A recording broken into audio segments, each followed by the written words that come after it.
Halo teman-teman, pada kesempatan kali ini kita akan coba membahas latihan 2210, yakni latihan laporan arus kas dari buku praktik AKM 2, Pak Biswan dan Pak Marus. Nah, di soal ini, PT Kasual sudah menyediakan laporan posisi keuangannya komparatif di 2017 dan di 2016, dan kita juga sudah mendapatkan selisih antara saldo di 2017 dan di 2016. Selain itu juga, kita juga udah disajikan laporan laba rugi untuk periode 2017, serta 6 buah informasi tambahan. Nah, perintah di soal ini adalah kita diminta untuk menyusun laporan arus kas di 2017, bebas, boleh metode langsung maupun tidak langsung. Untuk video kali ini kita akan lebih fokus kepada penyusunan laporan arus kas, khususnya di bagian operasional, dengan metode tidak langsung. Oke, kita langsung saja masuk ke pembahasan di Excel. Nah, di dalam membuat Excel-nya, teman-teman pertama kali tentu akan menyalin saldo, laporan posisi keuangan, dan juga saldo di laporan laba rugi. Nah, selain itu, teman-teman juga akan menghitung selisih antara 2017 dan di 2016. Nah, sebelum lebih lanjut, kita akan bedah terlebih dahulu laporan posisi keuangannya. Nah, di laporan posisi keuangan ini, ada akun sekuritas available for sale dalam kurung market. Berarti ada akun investasi yang tersedia untuk dijual. Nah, untuk akun investasi ini dimasukkan ke dalam bagian investasi ya teman-teman, meskipun dia ada di aset lancar. Jadi nanti kita akan klasifikasikan ke dalam kelompok arus kas di bagian investasi karena bentuknya adalah sekuritas available for sale. Beda halnya nanti kalau teman-teman ketemu soal apabila ada sekuritas yang bersifat trading atau memang ditujukan untuk diperjualbelikan. Nah, itu akan masuk tetap ke aset lancar dan diperhitungkan sebagai arus kas dari operasional. Oke, selain itu kita lihat lagi di bagian sini. Nah, di bagian liabilitas jangka pendek itu kan ada utang dividen. Nah, utang dividen karena hubungannya dengan dividen, dan dividen itu adalah pembayaran akibat adanya pendanaan berupa saham. Jadi, pemilik saham itu akan mendapat dividen, pembayaran dividen, dan pembayaran dividen ini kan mengeluarkan kas. Maka, utang dividen ini tidak akan masuk ke dalam bagian operasional, melainkan akan masuk ke dalam bagian financing atau pendanaan. Kita cek lagi. Nah, selain itu nanti di bagian utang jangka panjang di sini ada utang pajak tangguhan. Nah, untuk utang pajak tangguhan ini sebenarnya adalah utang operasional karena dia timbul akibat adanya pajak. Dan beban pajak adalah beban-beban operasional karena dia akan terlihat di sini, beban pajak penghasilan. Jadi intinya kan ketika kita belajar laporan arus kas bagian operasi itu kan memperhatikan laporan laba rugi. Nah, ketika ada akun-akun yang muncul di laporan laba rugi, maka kita akan masukkan ke dalam operating income. Kita sesuaikan sehingga nanti menimbulkan atau memunculkan net cash provided atau net cash used by operating activities. Oke, kita langsung saja masuk ke indirect method untuk di bagian operasional. Nah, di dalam menyusun indirect method bagian operasional, pertama kali teman-teman harus ingat ada 4 komponen.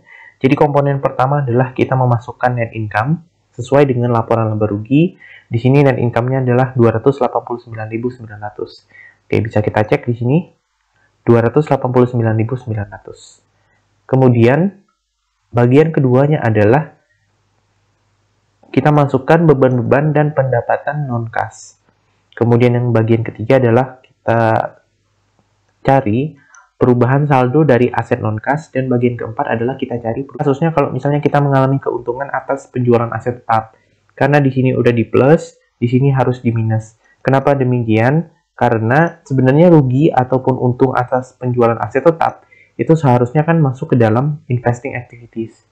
Jadi tidak boleh dimasukkan ke dalam operating activities supaya tidak terjadi double counting. Selanjutnya kita akan lihat beban atau pendapatan lain yang bersifat non-kas. Pendapatan bunga dan dividen bersifat kas, harga pokok penjualan, beban gaji, beban operasional, Nah, beban penyisihan piutang ini sebenarnya beban non-kas.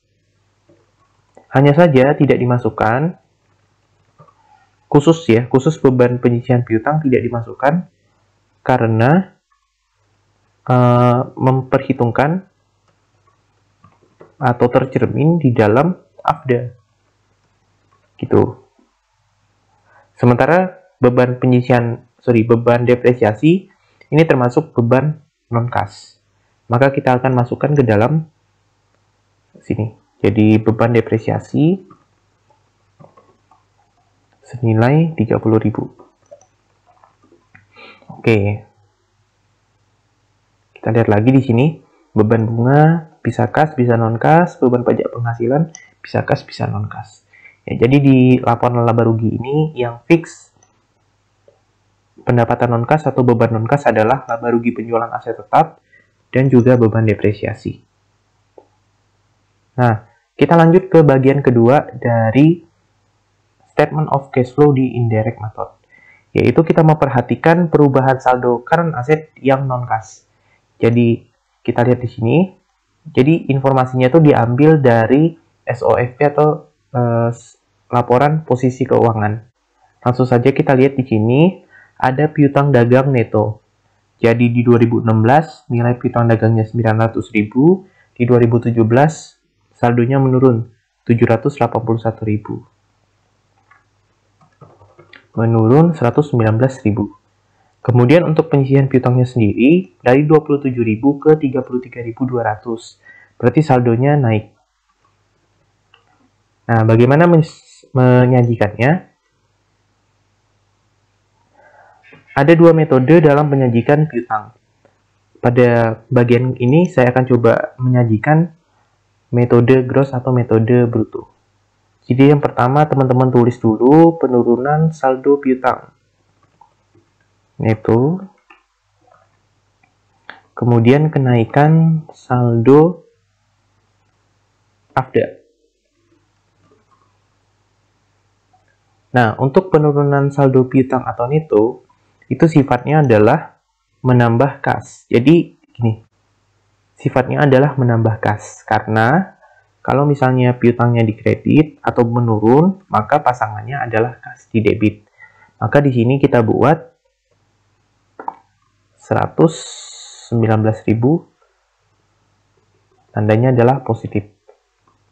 Nah, sementara untuk kenaikan saldo AFDA, nah karena AFDA ini unik ya, jadi kalau saldo AFDA naik,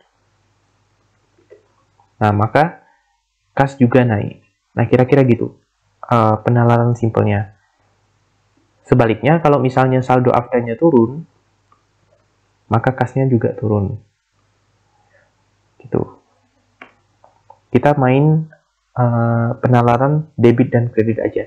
Ketika satu akun bertambah di kredit, maka akun kas juga ikut bertambah di debit. Jadi perlakuannya hampir sama dengan current liabilities nantinya. Sementara kalau misalnya satu akun berkurang di kredit, maka di sisi lain akan ada penambahan kas di debit. Nah, karena di sini kenaikan saldo AFDA-nya adalah 6.200, maka kita masukkan di sini 6.200. Selanjutnya kita akan lihat saldo dari persediaan. Di 2016 saldonya 850.000. Di 2017 saldonya 829.000. Berarti dari 50 ke 29 menurun 21.000.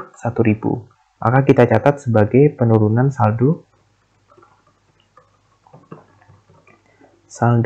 persediaan senilai 21.000.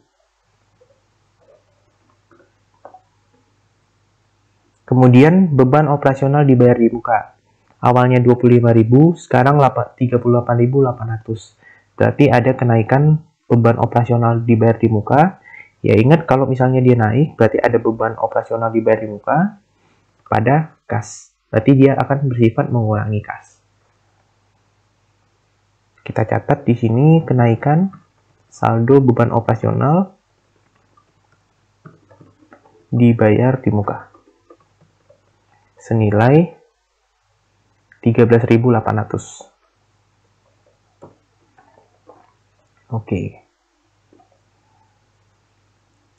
Selanjutnya kita lihat lagi ya, untuk akun current asset yang operasional kita udah kerjakan semua. Berarti langkah selanjutnya adalah langkah keempat di bagian indirect adalah kita menyesuaikan perubahan saldo di bagian utang lancar.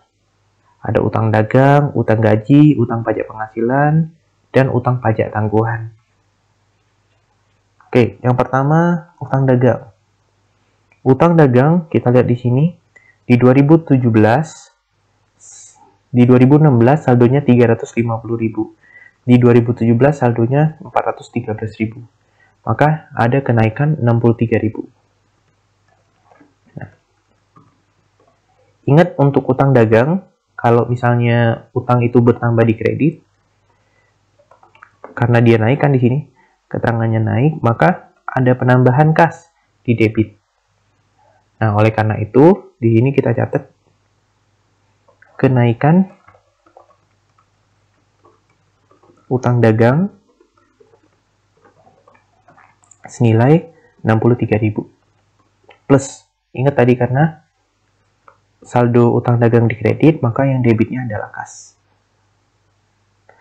Kita lihat lagi utang gaji. Nah, untuk utang gaji ternyata menurun nih, dari 8.500 ke 7.200. Berarti ada penurunan. Ya, kasusnya berbalik dengan utang dagang tadi, di mana dia naik. Nah, kalau untuk utang gaji, berarti utang gajinya menurunkan di debit, maka kasnya kita taruh di kredit. Gitu ya, teman-teman. Berarti di sini penurunan utang gaji minus 1.300. Kita lihat lagi utang pajak penghasilan. Kasusnya sama ya dengan utang gaji. Dia menurunan 3.500. Penurunan utang pajak minus 3.500. Lihat lagi utang dividen. Ingat tadi di bagian financing ya, kita abaikan. Untuk utang pajak tangguhan meningkat nih dari 88.000 ke 103.700. Maka ada kenaikan 15.700. Ingat kalau misalnya dia naik, menambah kas. Berarti kenaikan utang pajak tangguhan atau deferred tax senilai berapa tadi? 15.700 ya. Nah, oke. Maka di sini kita tinggal subtotal ya. Subtotal dari ini ke bawah. Nah, ditambahin dengan yang atas jadi 289.900 tambahi dengan 266.300. Dapatlah net cash provided from activity operating 556.200. Oke, kita lanjut ke bagian investing activities. Nah, untuk investing activities, ingat ya, kalau investing activities kaitannya selalu dengan aset tetap dan investasi jangka panjang. Kalau investasi jangka pendek gimana, bro? Maksudnya ke operating activities. Oke, kita lihat di sini perubahan di saldo investasi. Pertama, di 2016 saldo aset tetap adalah 1880.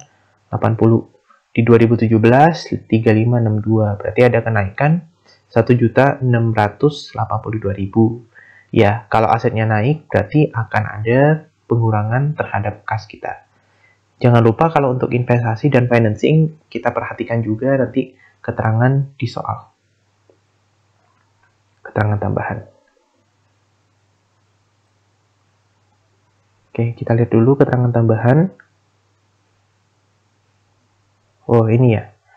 Nah, di poin B, tanggal 3 September 2017, PT Kasual menjual peralatan mempunyai nilai buku 65.000 sebesar 35.000 tunai. Peralatan dulu dibeli sebesar 90.000. Oke, kita masukin dulu yang di bagian keterangan.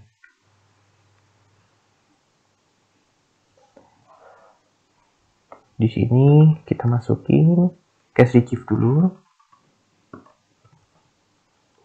Berarti cash proceed by sales of asset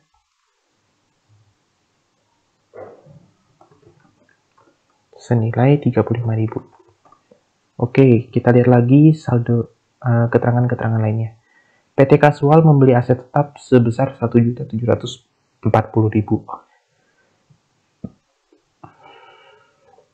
Nah, maka dapat kita asumsikan bahwa ini adalah cash payment ya. Purchase of fixed asset senilai 1.740. Oke. Kita lihat lagi keterangan tambahan. Poin D, 50 lembar saham biasa, harga 35 lembar. Berarti ini financing, piutang tak tertagih untuk indirect method tidak diperhitungkan. Terus kita lihat yang F, memberi marketable securities. Nah ini, marketable securities berarti nanti kaitannya dengan investasi ya teman-teman, sebesar 585.000 pada tanggal 1 April 2017. Ya, kita masukkan ke dalam pengeluaran kas. Purchase of investment senilai 585.000. Kita lihat lagi di sini, 10 Oktober 2017 menerbitkan 1.000 lembar saham untuk ditukar dengan tanah. Pada tanggal tersebut, harga saham 32 per lembar. Oke, nah ini transaksi non-kas, jadi kita tidak masukkan ke dalam laporan arus kas. Hanya saja nanti, karena jumlahnya ini material, maka kita akan ungkapkan dalam CALK sebagai transaksi non-kas.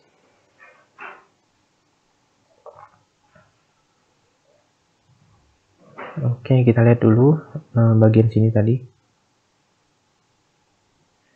Nah, untuk mengecek ya, tadi kan 1.740.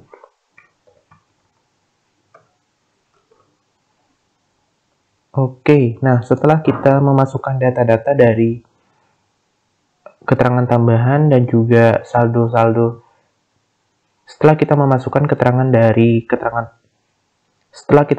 saldo dari keterangan tambahan dan juga memperhatikan saldo dari aset tetap, maka bagian investing activities kita udah selesaikan. Oke, langsung aja kita hitung di sini.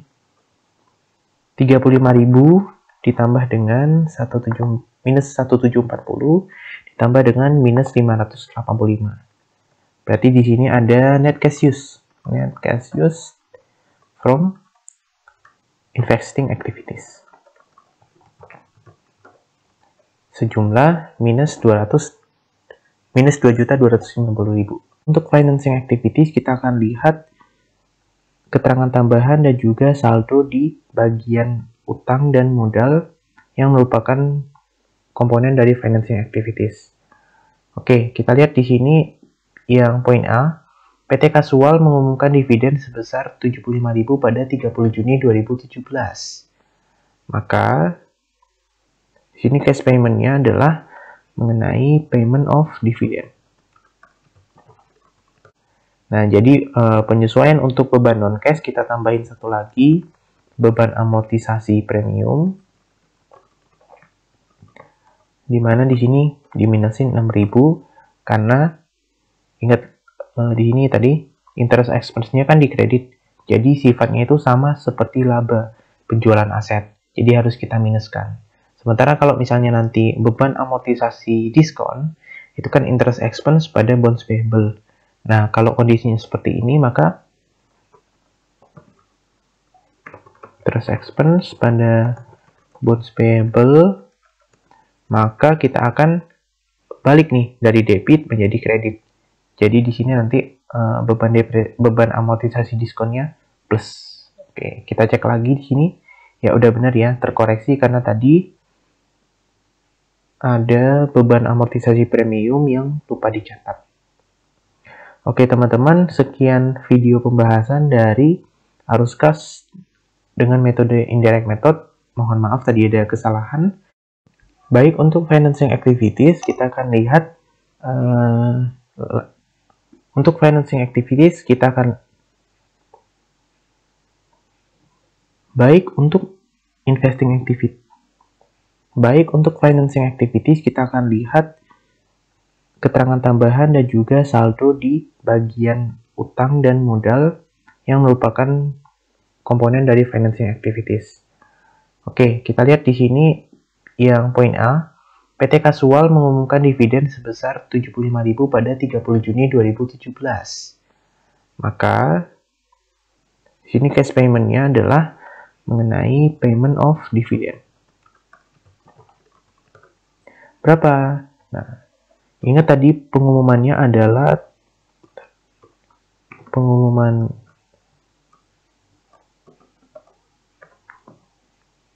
Nah, kita akan memasukkan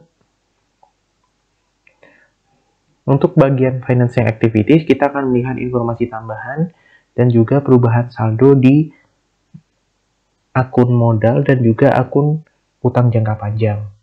Oke, kita lihat dulu informasi tambahan. Informasi tambahan pertama adalah yang A, PT Kasual mengumumkan dividen sebesar $75.000 pada 30 Juni 2017. Maka, kita akan masukkan pembayaran dari dividen ke dalam cash payment di financing activities.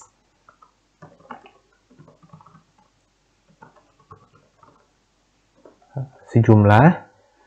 Oke, kalau untuk dividen, perhatikan saldo awal dari dividen payable senilai 0. Kemudian, ingat tadi pengumuman dividennya adalah 75.000. Kita kurangi dengan 25.000. Oke. Maka dividen yang benar-benar dibayarkan adalah 50.000. Kemudian kita lihat lagi di poin B tadi udah, poin C udah. Nih, di poin D, PT Kasual menerbitkan 50.000 lembar saham biasa seharga $35 per lembar. Berarti di sini cash receive-nya adalah issuance of share. Senilai berapa? Senilai tadi 50.000 lembar dikalikan dengan 35 per lembar. Maka net cash provided from investing activities adalah 1.750.000 ditambah dengan minus 50.000 jadinya 1.700.000 rupiah.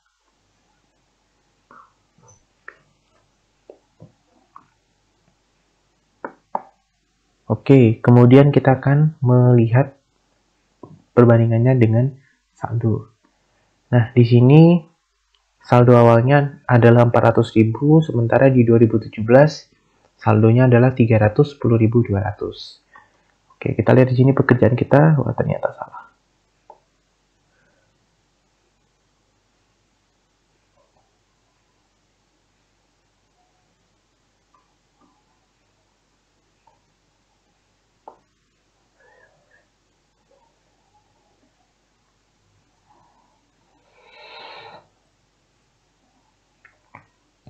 Nah,